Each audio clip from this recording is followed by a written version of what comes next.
Hello, everyone. 안녕하세요. I want to begin. 감사합니다. I want to begin by thanking the Speaker of the National Assembly, Kim Jin-ko, and the Secretary General of the National Assembly, Lee Wan-jae, for their warm welcome. All esteemed members, it is an honor for me to speak here today at the National Assembly, the seat of Korean democracy. The Republic of Korea is a beacon of democracy. Your democracy is resilient. It was hard won with the blood and sacrifice of Koreans. And as I stand here with you today, I recognize the importance of this week and its significance.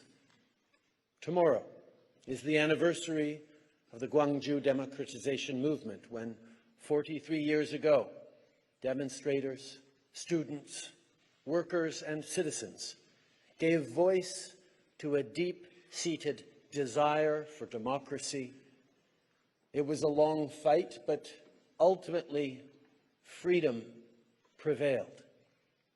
And now, the Republic of Korea is one of the most successful and vibrant democracies in the world, and each and every one of you in this chamber play a key role within it. Thank you.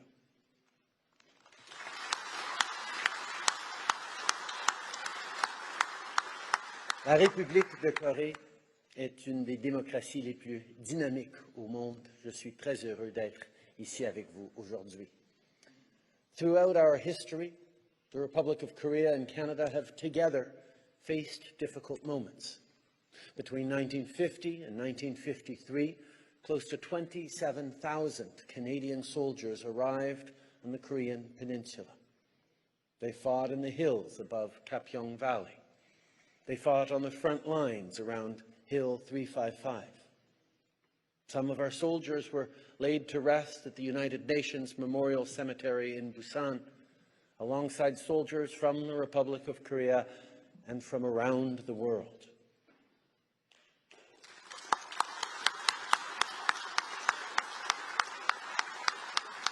And since the war, the friendship between our two countries has only grown stronger.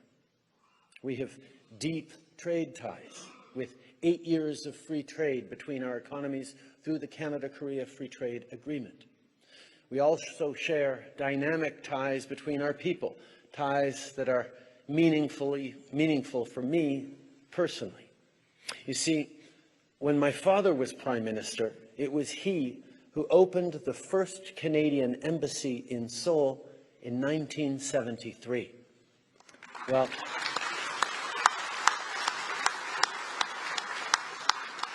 it is a fact that the son of the Korean ambassador to Canada on that day is now my senior policy advisor, and with us today, Ben Chin.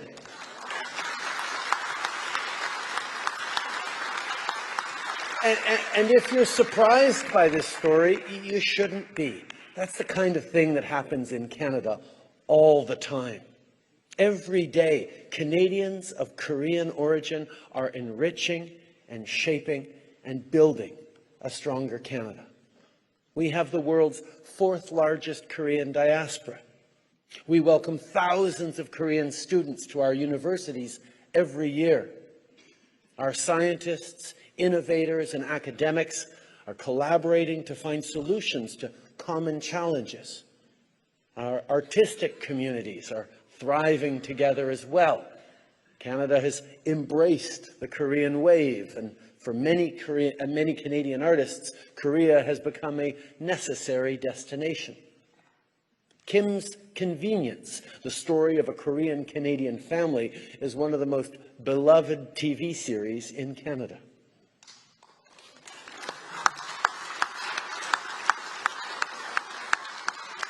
The economic, social, and cultural histories of our two great nations are interwoven, and so are our futures.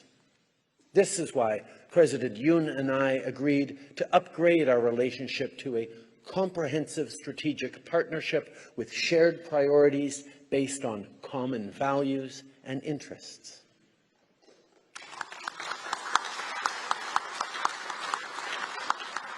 I may be here today to celebrate 60 years of diplomatic relations between our countries, but the truth is that Koreans and Canadians have been friends for much longer than that.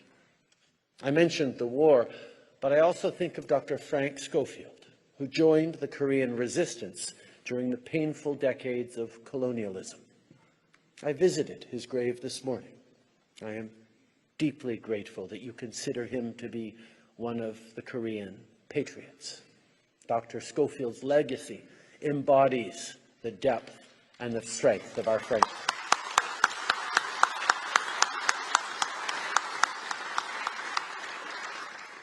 I am proud to be the latest Canadian to celebrate this friendship, but I'm here to tell you that it's no longer enough to be friends.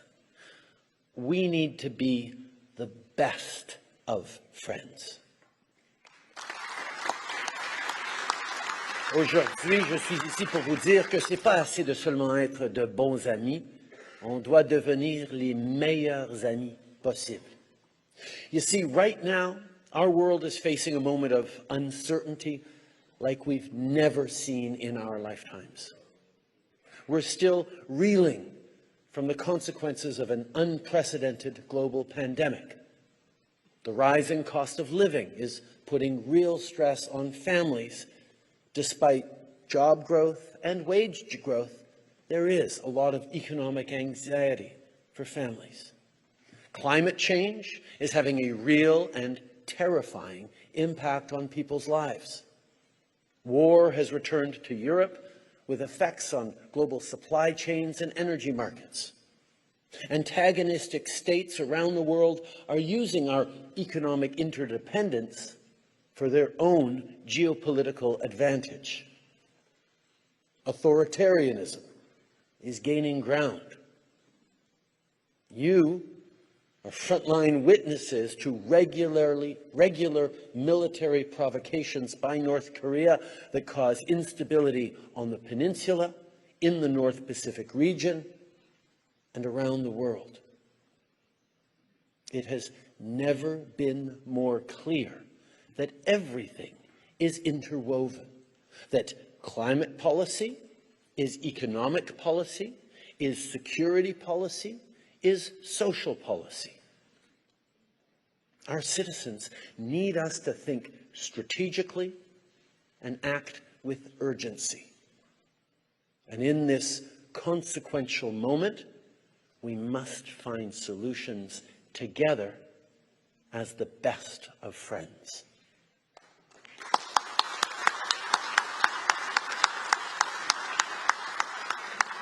We must find solutions to grow our economies while protecting the environment. I want to recognize the leadership you've taken as a member of the High Ambition Coalition for Nature. Korean leadership helped us reach a historic agreement to protect biodiversity at COP15 last December in my hometown of Montreal. You also recently launched an ambitious national policy ban on disposable items, and in Canada we banned harmful plastics too. As coastal countries, we don't want to see garbage washing up on our beaches or in our waters. Canada and Korea are neighbors across the North Pacific. Our trade corridor should be a green corridor. Together, we can make our economies cleaner and create good jobs for our people. We've done it in the past already. Canada and Korea have been working together on nuclear energy ever since the first CANDU reactor started operation at Wolsong Nuclear Plant in 1983. Korea is a leader in nuclear energy, and we're going to keep collaborating on this zero-emissions energy source. And while we do, we can keep coming up with the whole range of solutions that a net-zero world will need. And this isn't just aspirational thinking. Workers in Canada across our electric vehicle supply chain are at work right now at mine sites, in assembly lines, in R&D labs.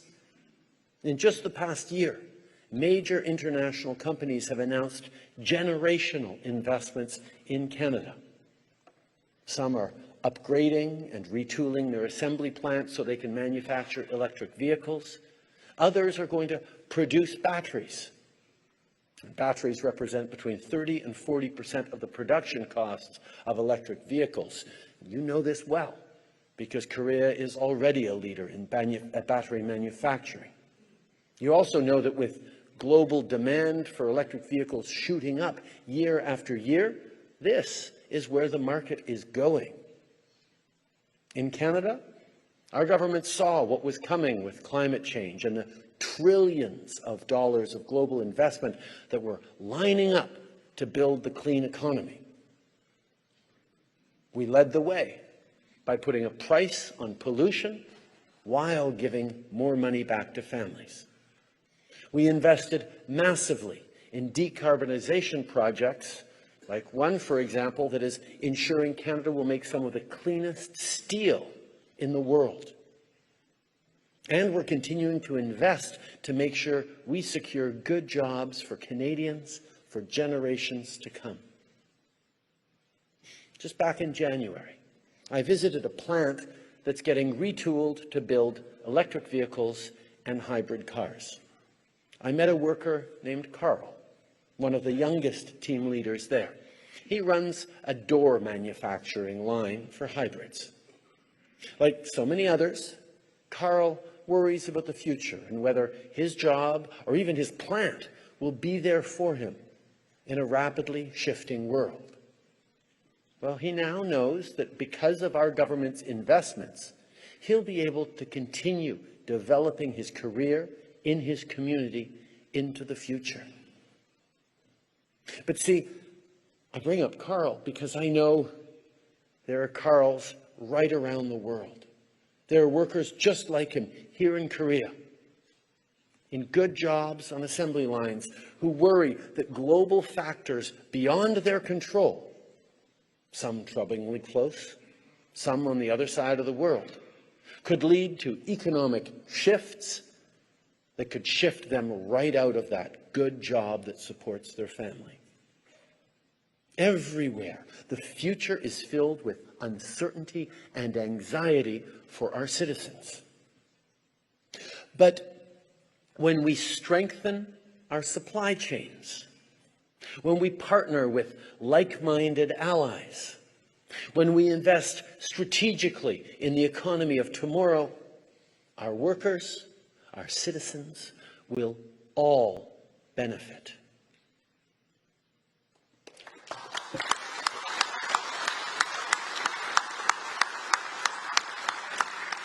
To fight climate change, Canada is also working with partners to accelerate the global transition from coal to clean energy. Together with the United Kingdom, we've launched the Powering Past Coal Alliance, a coalition of governments, businesses, and organizations committed to accelerate clean growth and environmental protection. 8 of your provincial and local governments, representing 80% of the country's coal capacity, have joined the alliance. Not only does Canada welcome the decision by the Korean government to end external financing for coal-fired power plants abroad and to reach carbon neutrality by 2050, our work together can support it. I think about LNG Canada in British Columbia with KOGAS as a joint venture participant that will help replace not only Russian natural gas, but also coal use. Or I think about Canada's Northland Power, which is developing Korean offshore wind projects with an over 3 gigawatt capacity, which is a lot of clean, sustainable power. This is how we can build a sustainable future together. Canada is ready to strengthen our partnership with friends like Korea on everything from critical minerals to high-tech innovation to clean energy solutions.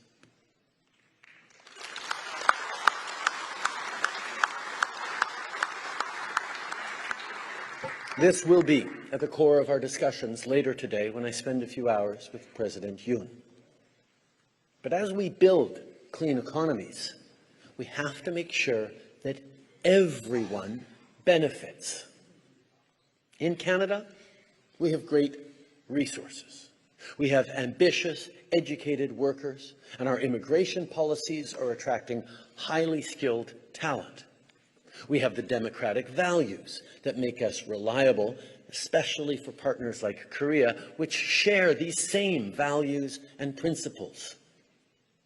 And most of all, we treat people with the respect and dignity they deserve. For example, as we develop the clean economy I was just talking about, we're partnering with the Indigenous peoples of Canada. We're making sure that our middle class will get good, strong jobs right across the country. We're supporting small businesses. Koreans know that small businesses are at the heart of our communities. This is why last year you passed 2 supplemental budgets to help small businesses hit by the pandemic, including the largest ever extra budget. You know how much small businesses matter. That's where we're stepping up together. We're investing in education and in skills. We know from the Korean example how sustainable success must be founded on education. Through visionary training programs, you're nurturing digital talent for the future labor market in key areas such as AI, big data, and cybersecurity. Well, in Canada, we're investing in these fields too. When President Yoon visited the University of Toronto last September, he recognized Canada as a center of the global AI supply chain. Le Canada et la Corée ont maintenant l'occasion de réaliser ensemble des avancées considérables dans le domaine du numérique. Our long-term prosperity depends on inclusive public policies which allow everyone to play an active and meaningful role in society. That's why our government is investing in health care, in dental care, and in child care.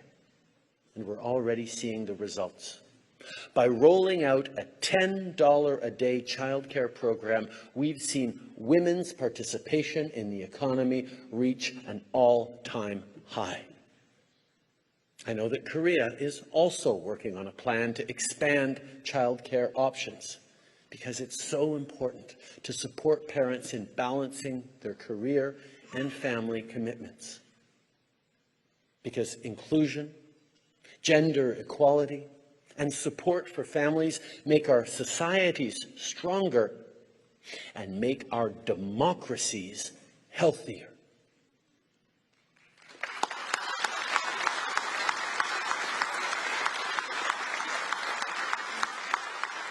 See, of course, if we want to build a more prosperous future for our peoples, we have to continue defending peace, human rights, and the rules-based international order. Stability in the Indo-Pacific and in the North Pacific is essential to global stability. This is one of the reasons why we released our Indo-Pacific strategy last fall, in which Canada committed to increase not just our trade, but also our military engagement as a means of mitigating threats to regional security. In March, we announced that we would extend Operation Neon until 2026. As some of you may know, Operation Neon is Canada's contribution to support the implementation of UN Security Council sanctions imposed against North Korea. Canada is committed to supporting the Republic of Korea's efforts towards a denuclearized, peaceful, and prosperous Korean peninsula. We will continue to call on North Korea to return to dialogue and diplomacy.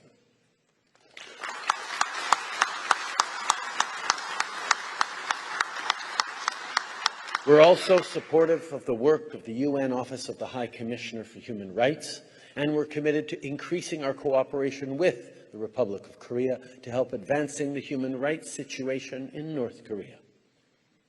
Canada and Korea must continue to lead both on the world stage and at home.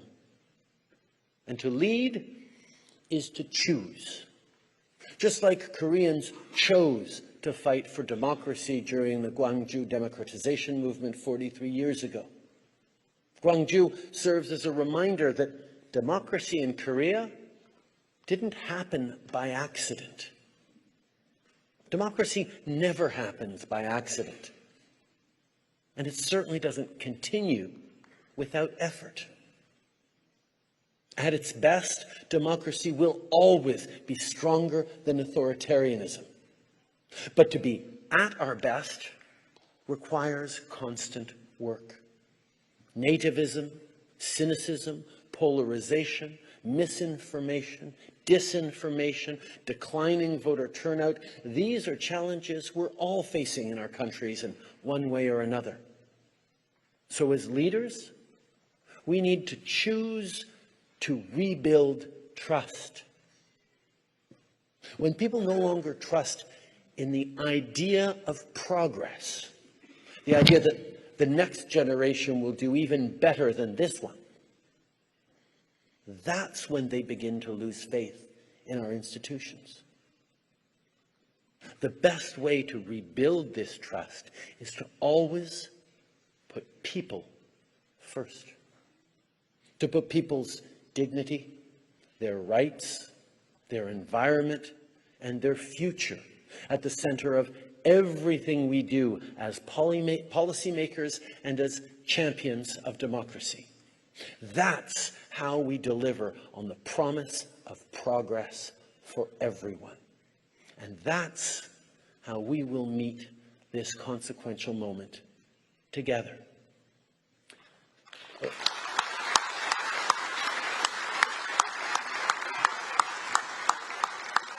Earlier, I mentioned the 60th anniversary of diplomatic ties between our two countries. In Korean culture, the age of 60 signifies the completion of one cycle and the beginning of another. Alors qu'on célèbre le chemin que le Canada et la Corée ont parcouru ensemble, on célèbre aussi le nouveau départ que représente l'anniversaire de nos 60 ans de relations diplomatiques.